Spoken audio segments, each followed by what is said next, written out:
вами Окси, крошка Ди. И вы на канале Прогулки со смыслом. Если вы хотите разнообразить день сурка, если хотите просто узнать новые маршруты или, может быть, по-новому взглянуть на знакомые места, то присоединяйтесь к нам. Будет много интересного. Эй!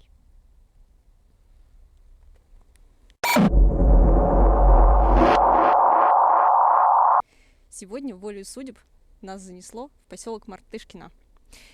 Как вы думаете, что мы будем здесь делать? Сегодня мы будем искать шедевр самого Ивана Шишкина.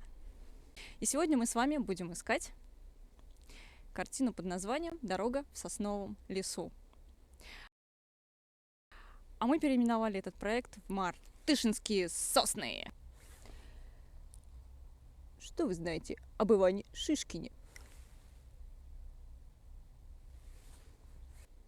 Что я о нем знаю? Ну, родился, учился, женился, умер. Да будет вам известно, Иван Иванович Шишкин родился 25 января 1832 года. На минуточку. Родители Ивана расстраивала крайняя неспособность сына к учебе и к обычным домашним делам. Ну вот так, художник, одним словом.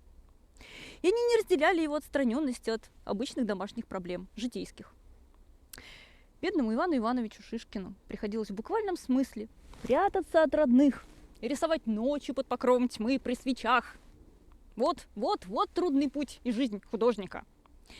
Чтобы попасть на обучение в Москву, бедный Иван умолял своего отца отпустить его. Но отец долго думал и решил, что если вдруг сын станет таким же, как Карл Брюлов, тогда он отпустит его в Москву.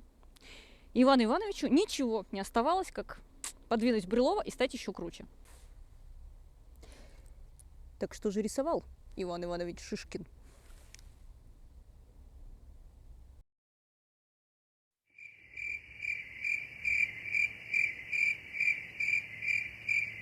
Позорище! Так вот, не только этим знаменит наш художник. Знаете ли вы, что Шишкин – это самый крутой пейзажист среди русских художников? Писал ли Шишкин дубы, сосны? Все это у него изображалось настолько жизненно. В листве, в корнях, в стволах, в листьях. Прямо смотришь, и живое дерево перед тобой шелестит листвой. У тебя печенье закончилось?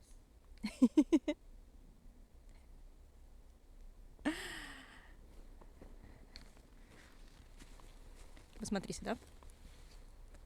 Ди, ты знаешь, что картины Ивана Шишкина выставляются в Третьяковской галерее, в Русском музее, а также в 28 музеях на постсоветском пространстве. Представляешь? Вот. Это очень круто. Иван Шишкин настолько много рисовал, что он даже умер в мастерской за мольбертом. Милочка, доподлинно известно, что Шишкин действительно умер за мольбертом в Санкт-Петербурге. Да. Работать художником очень вредно. Сначала работа доконала его жен, первую, вторую, а потом его самого. Да, вот так. Быть художником – тяжкий труд, знаете ли. Доподлинно известно, что Иван Шишкин трудился в Мордвиновке. Там он на лето снимал дачу и нарисовал несколько своих картин.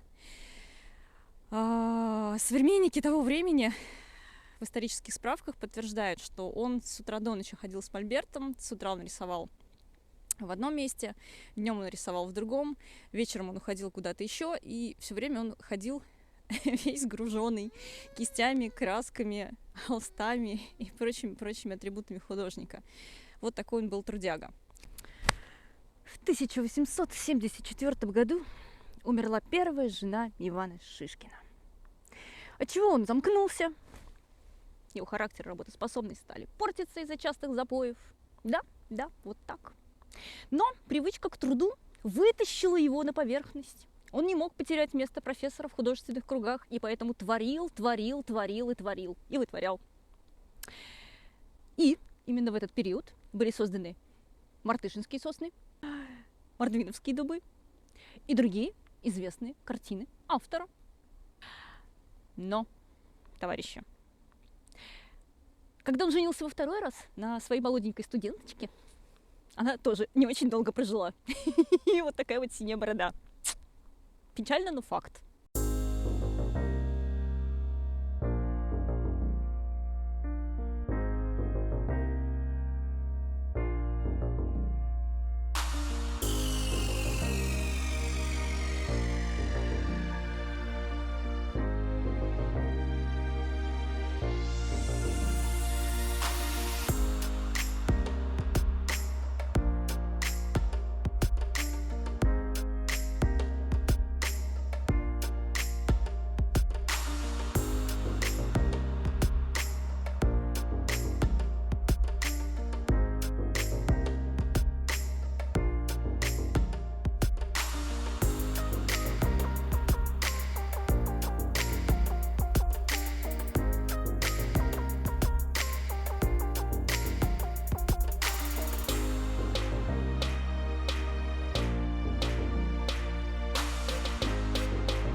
Как, собственно, вы могли лицезреть, пока мы шли по лесу, лес преимущественно сосновый. Лиственные деревья здесь стали расти не так уж давно. Зачем нам эта ботаника? Ты факты давай. Ну, конечно же, столько лет уже прошло, и по мере застройки тут промзона, там частные дома, там еще черти что. Конечно, и почва, и климат в лесу, все поменялось. И поэтому вы видите очень много лиственных деревьев. Да-да-да, много. И почему вы уверены, что это место здесь? Какие ваши доказательства? Вот они, наши красавицы. Посмотрите, какие высокие. Почти за 180 лет разрослись, попушнели. И вот еще одна. Сейчас я вам покажу тот ракурс, который изобразил Иван Шишкин. А для того, чтобы вы поняли, что это именно он, посчитайте сосны. 1, 2, 3 и вон там еще 4. Примерно с этого места Шишкин рисовал этот пейзаж, но здесь настолько все перекопано, что мне просто не встать на ту точку. Это один из фактов, который указывает, что это именно то место. Количество сосен совпадает с нарисованными на картине. Вот там я вижу березы между сосен, а на картине их нет. Шишкин умышленно их дискриминировал. Скорость роста березы первые 10 лет очень медленная. Зато потом она ускоряется, набирает почти метр в год. Это и доказывает отсутствие березы на картине столетней давности. На переднем плане, вот там, мы видим молодую сосну. А еще мы видим тень от сосны. Где они? Деревьев должно быть больше деревьев. Вот этот двойной пенечек, это и есть та сосна, которая нарисована на картине. Но она, к сожалению, не дожила до наших дней. Почему я так думаю? Потому что, посмотрите сами, дерево, которое росло рядом с ней, на нем имеется такая вот впадинка. Это ранка, которая подтверждает, что оно росло прямо вдоль ствола той сосны. И, соответственно, за почти 180 лет, естественно, что та молодая сосна на переднем плане справа, она вполне могла себе вырасти в такое вот дерево. В первые 30-50 лет сосны растут на полметра в год. А дальше они уже разрастаются вширь. Вширь. Это как раз и говорит о том, что перед нами очень молодое дерево. Его ветви устремлены в одну сторону. И это как раз-таки доказывает, что оно, бедное и несчастное, росло вдоль другого дерева, которое его ущемляло, всячески ущемляло и не давало разрастаться во все стороны. На переднем плане вы могли видеть тень от сосны, там, где с мольбертом прятался художник. Так вот, здесь все, конечно, вырублено, но примерно на этом же месте есть такие молодые побеги сосен. Я думаю, что это еще одно из доказательств. И последний аргумент в пользу этого места. Видите дорогу за мной? Это та самая песчаная дорога, которая изображена на картине. По словам старожилов, данная дорога была песчаной действительно до 70-х годов прошлого столетия. Сейчас она уже такая, ну, можно сказать, грунтовая.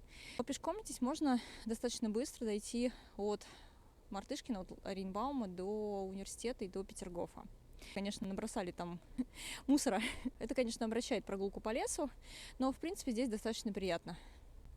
Ваши впечатления о месте? Ребят, ну если серьезно, то за 100 с лишним лет здесь уже такая уныленькая промзонка. Вот сзади меня там, где трубы, там идет железная дорога. В общем-то, здесь достаточно уже грустно, и особых красот уже не осталось. Единственное, что меня радует, что эти сосны не успели вырубить, и что они как были на своем месте, так и не остались там. Эмоцию дай! Я вам сейчас такого Шишкина покажу!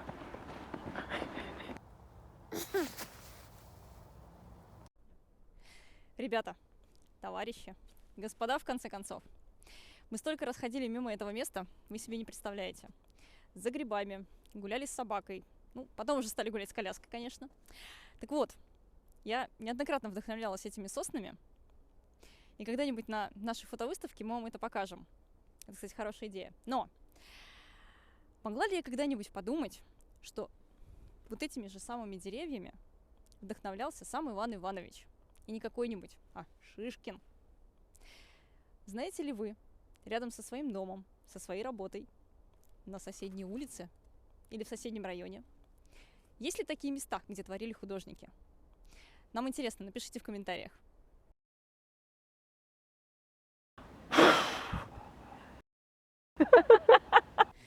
На самом деле, здесь можно было пройти напрямки. Но мне же нужно было вас погрузить в атмосферу поисков и заинтриговать. Подписывайтесь на наш канал, будьте щедры на лайки, а мы здесь отправляемся искать новые шедевры наших художников. Идет коза рогатая за малыми ребятами.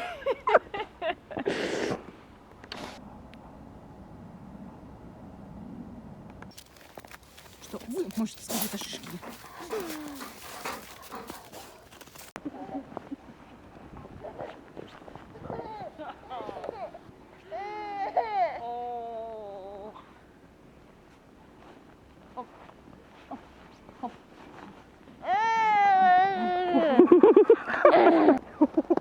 Попа замерзла, я все замерзла. Я закоченель.